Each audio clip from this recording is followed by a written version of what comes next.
الله الرحمن الرحيم. السلام عليكم ورحمة الله وسومالستار.online.blogspot.com إذا 10 فربضان هوري aan usoo qaadanay CCNA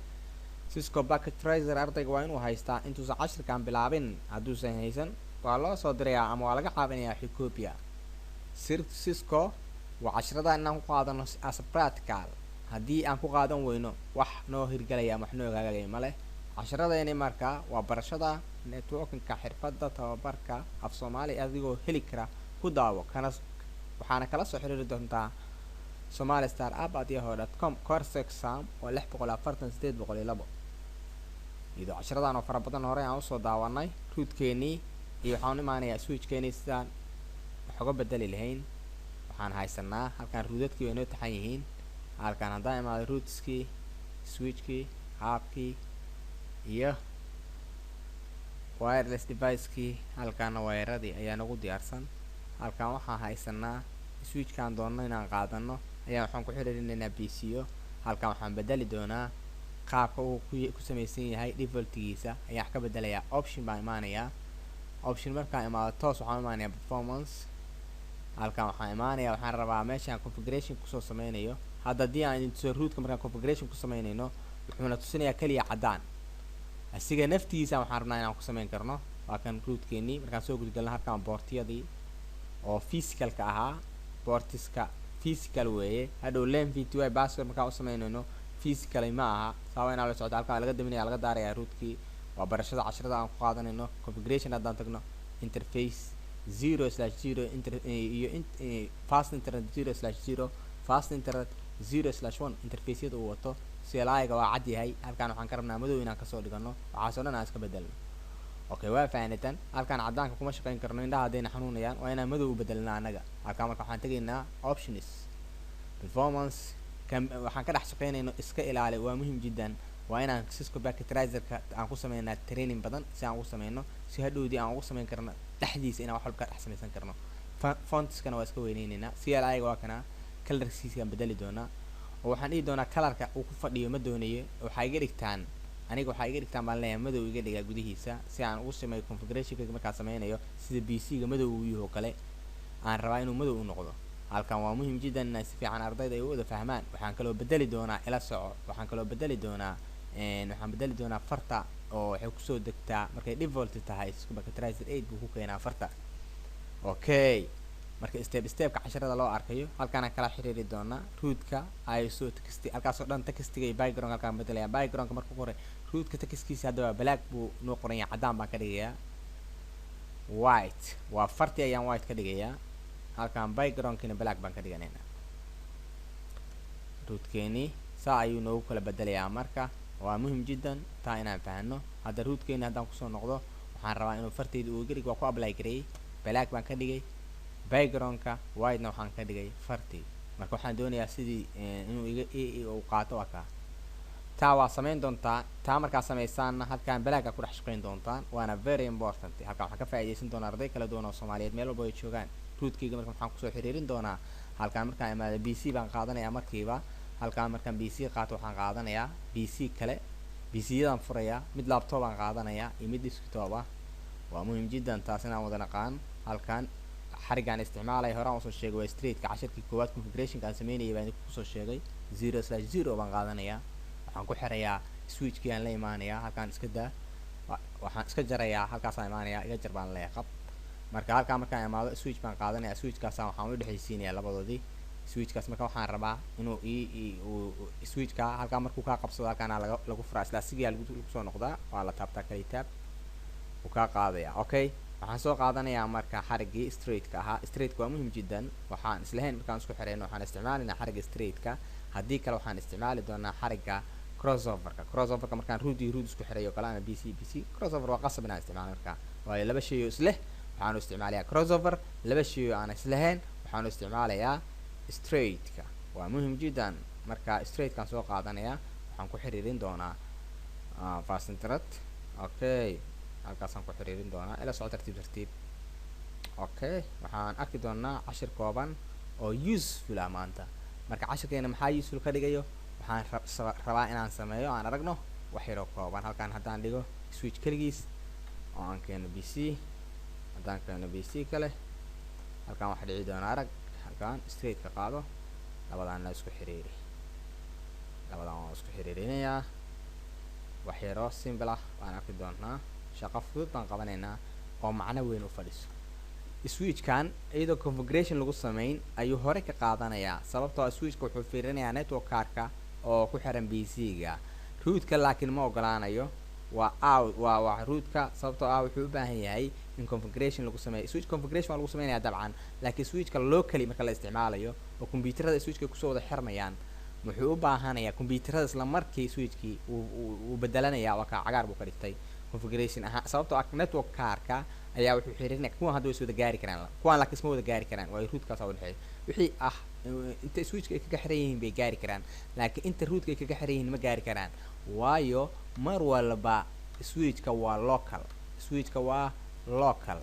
waayo outside ma aha outside routerka ayaa wax u bixiyo halkaan waxaan ku kala ogaanay marka maanta switchka inuu qaabilsan yahay wixii local ah rootka qaabilsan wixii outside ah outside rootka ka bixi kara marka haddii dhibaatooyin la diray rootkaas ay sii marayaan halkan rootkeena wuxuu ka bilaabanayaa 0/0 configuration baan ku sameynaynaa iyo 0/1 waana boobsiinaynaa cashirkan haddii aa u baahataan asigoo oo aan tartiib u wadayana waan soo gelin doonaa mar labaad waxaana ka hadli doonaa cashiro badan oo subnettingka ah waana muhim jiddan waa injineer maxamed axmed barre casharadiisii taxanaha ahaa Somali Star Online Training haddaan dib ugu soo noqdo waxaan la soo xiriiri doonaa somalistar@yahoo.com waana step by step routerka markaan configuration ku sameynay routerkii waa soo salaxday madow baan kasoo dhigtay waa inaad ila socotaa marka halkan wuxuu nagu leeyahay configuration with dialogue no yes or no baan dhahayaa halkan anaan joogo waa privilege mode ka cashirkan bilaabayaa en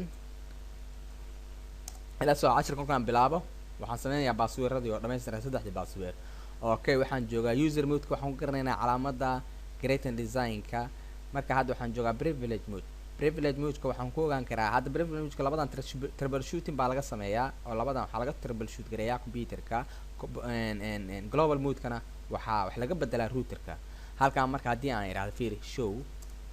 run anoo waxba configuration sameynin haddaan show run ku qoro inter aan iraahdo show runkaygu soo saaray aday anoo waxba bedelinba wax aan configuration ku sameeyay ilaa hadda male hostname ku root way wili wax aan bedelay male marka aan kusoo noqdo config terminal aan soo gudgalo config terminal inter haddaan soo gudgalay hostname-ka marka ugu horeeya bedelaynaa just routerkeena hostname-kiisu waa to router ma rabna marka hostname anaga aan la imaanayno hostname-ka aan la imaanana qaadsiinayna magaca uu company-geena leeyahay magacuu doona ha ahaadee okay Somali Star Online marka magaca waa isku xiriirinaynaa Somali Star enter haddaan kusoo noqonayaa hostname keywordkaan isticmaalayo waa haddaa iloodid waxaa qoraysaa hostname marka kadib maxaa leedahay keywordka waa hostname Somali Star marka enter baa leedahay uu qaatay already okay saa waa inaa u fahantaa haddaa wax khaladid inaad sixi karta markiiba halkan waxaan idin bari doonaa maanta aan ku baran doonaa no IP domain lookup sababtoo DNS inuu noo raadiyo ma rabna haddii aan erey qaladno routerka ilaa iyo dhowr daqiiqo ayuu wuxuu raadinayaa ereyga turjumaadiisii markaas waxaa naga dhumaya waqti routerkana markaa wax kuma samayn karno taasaa very important console passwordka consoleka ah ayaa waxaan ka u sameynayaa password boortiga consoleka ah haddii routerka boortiga consoleka la sheegayo muxuu yahay boortiga consoleka halkaas ku xirmayaa boortiska halkaa ku xirmayo console password laakiin boortiska consoleka halkaas ku xirmayaa laakiin waxaan arki doonaa line v2y oo ah telnet asiga marka line console 0 haddii aan qoro ila soco inaad qori kartidna waa muhiim jiddan halkan haddii kale waxaa imaanayo inaad wadi weysid marka waxaan caddeynayaa passwordkii oo qoraal ahaan buu iga rabaa password inaan qoro 123 enter baan leeyahay markaan idhaahdo login haddaan dhihin passwordka ma shaqeynayo okay enable-keeni baa password u samaysanaa enable markaan password u sameynay waan qoraynaa enable-kii passwordkiina waan qoraynaa oo qoraal ahaan baan ku gelin doonaa ila soco 1234 baan enable ka dhigaynaa maadaama kan hore aan ka dhigno 123 passwordadaadana bolos bay yeelan doonaan sidaan tan oo kale ma noqon doonaan iska ilaali line vty oo aan idii iri waa virtual lagu soo galo ayaa waxaan u sameynaynaa password line vty markaan password u sameynayna waxaan isticmaali doonaa line vty 0 space 4 ayaa waxaan u sameynaynaa password markaas waxaan qorayaa passwordkaan u sameyn lahaa line vty markaas aan qoro enter haddii aan iraahdo linekii baan qabsanayaa markaas waxaan caddeynayaa passwordkayga maxaan ka dhigi doonaa len vty-ga 444 saddex 4 kii hore waxaan ka dhigay 123 kan ku xigan waxaan ka dhigay 1234 marka login haddaan dhihin passwordka len vty-ga ma iga aqbali doono marka waa inaan login iraahdaa si oo passwordka active u noqdo ama effective u noqdo okay waxaan soo galay exit ama waxaan dhihi karaa end dhamay baan dhihi karaa ama control z baan adeegsan karaa oo one go ayaan dib u noqon karaa kadibna exit baan dhihi karaa passwordadii baan soo gudageli karaa exit haddii aan qoro waxaan soo gudgelayaa meeshii waxaan imaanayaa user modekii waxaan ka dhigay 123 passwordka ma noo qormayo laakiin wuu shaqeynayaa waxaan soo galay markaa waxaan ku jiraa hadda waxaan ku jiraa user modekii en haddii aan qoro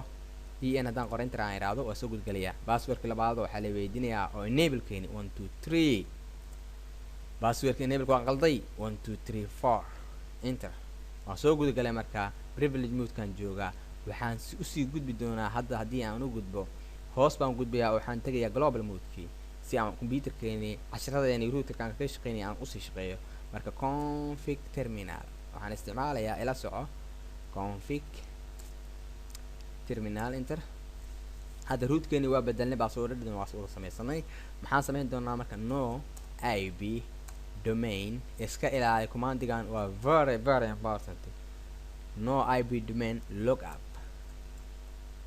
marka iraahdo intaan qoro inter baan leh waayo dns nooma raadinayo haddaan erey qaladno ma wareeganayo rootka haddii kale wuxuu sameynayaa inuu dns noo raadiyo oo wareegto oo aan computerkana ma dhaqaaqayo waxna kuma qori karno marka 3 daqiiqo 4 daqiiqo 5 daqiiqo kaa dhuminayaa uu carlos gareynayaa marka no ib domain lookup commandiga waa very important marka waxaan kaloo sameynaynaa haddeertan configurationkeeni ip addressadii ayaan bilaabayaa marka int fa 0/0 fa 0/0 markaasaan waxaan leeyahay waxaan caddaynayaa marka oo aan halka ku caddaynaya inaan ip address qoro ip address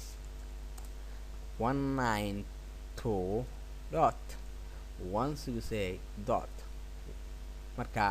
.0 markaasaan waxaan caddaynayaa subnet maskii horena waa usoo sheegay theorygii subnet mask hadduusan wadan ma shaqeynayo marka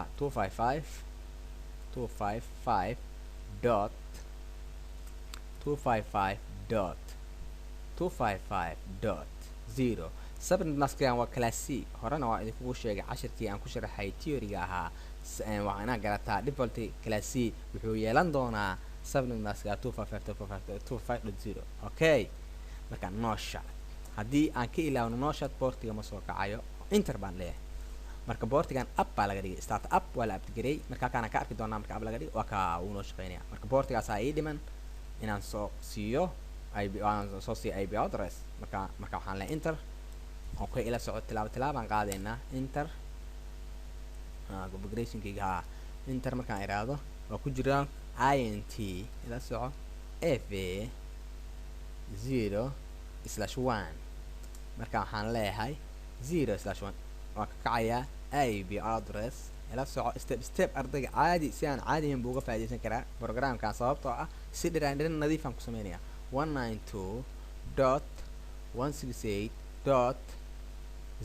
192.168.0.1 buu noqonayaa marka default subnet mask class horaan u sheegay 255.255.255.0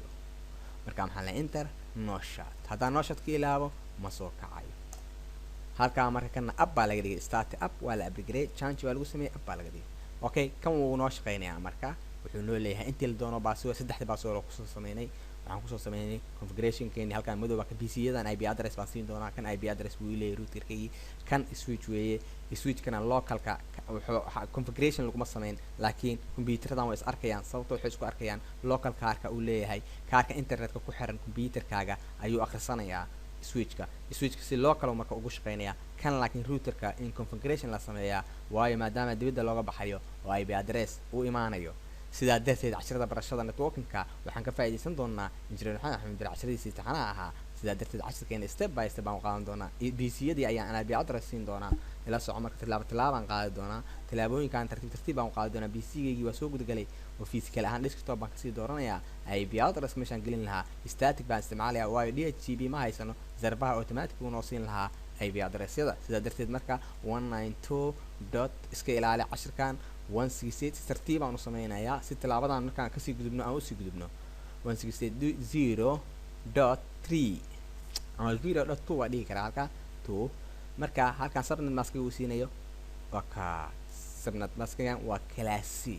okay default gateway muxuu noqonayaa aan kaga baxay yaa sheegi karaa 192.168.0.0 waa default gateway-ga sababtoo ah waxaa routerkeena meeshu ka bixi karo oo boortigu ka bixi kara ayaa default gateway laga dhigtaa hal command promptkiisa haddaan usoo gudbo waxaan dhihi karaa halkaan waan ku caddayn karaa pin inaan idhaahdo ayaan isgaarsiin doonaa pin maxaan gaari karaa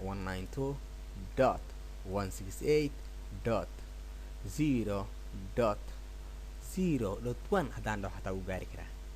oo aan idhaahdo enter 0.0 na waa dhihi karaa wuu gaari karaa marka request time markaa ma la soo helin mar hadduu out request time ku yidhaahdo muusan gaarin weeye halkaan haddaan wax qaldan anaa saxayo okay stepka markaa u aragtaan oo wax qaldan waxbaa sixi kartaan desktop hadda saan ugu soo noqdo arag oo aan u soxo arag tilaabadan qaadi doono bal halkaan fiiri si fiican indhaha uu qabo bean baan bilaabaya ila soco marka tilaabo bean 192.168. marka 0.0 baan ugu talagalayaa inuu gaaro enter baan leeyahay ila soco marka tilaabo PC-geeni haddii aan lumino configurationkan waxaan samayn karnaa inaan halkaan imaano kan ayaan IP address kala siinayaa ila soco marka desktop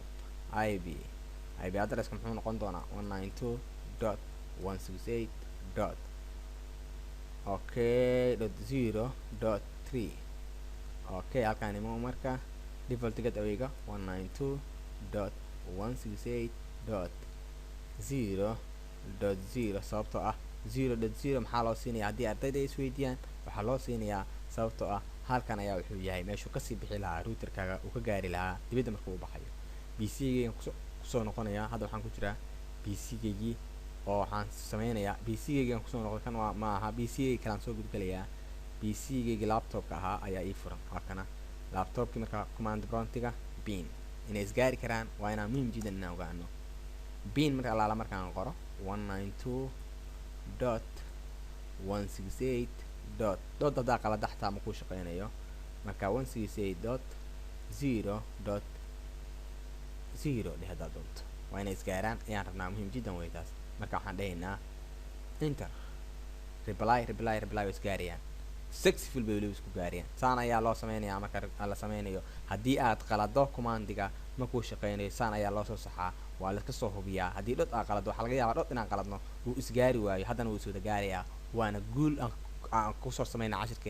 cashirkaan markaa aragtaan idinkaa iga daba samayn doono sidaa inaa ugu guulaystaan baan filayaa waana dhammaan ardayda Somali Star online training cashiradii kala duwanaa waa injineer maxamed bare Somali Star app@yahoo.com waxaan ka faa'iideysan doonaa koorsada socota waana 648.2 iyadoo cashir kala duwan hore aan usoo qaadanay tilaabo ayaan qaadi doonaa maanta waxaan ku guuleysanay inaan isgaarsiinay halkan ilaa halkan waa isku gaarsiinay routerkeeni laabka intaan ka weyneyn doonaa switchka waxaan ku baranay inuu host yahay switchka waxaan ku baranay inuu local ahaan isu soo qabsanayo oo wuxuu akhrisanayaa switch marka aan ku xirno computer aan ku xirno switchka isla markiiba wuxuu akhrinayaa network kaararkan hore marka uu isku xiray uu isku gaari karaa laakiin waxa aan isgaari karin waa kuwan oo rootka u baahan in la configuration la sameeyo marka configurationkii aan sameynay aan kusoo sameynay PC-geeni midka marka hore waa qaladnay marka dambana reply waan saxnay okay iyadoo casharo fara badan si successful uu ku gaari karaa la soco iyadoo casharo fara badan oo si siinay inay socdaan halkaasaan sii mareynaa waa injineer maxamed bare casharadiisa taxanaha ahaa sidaa darteed fi amaan allah wassalaamu calaykum waraxmatullah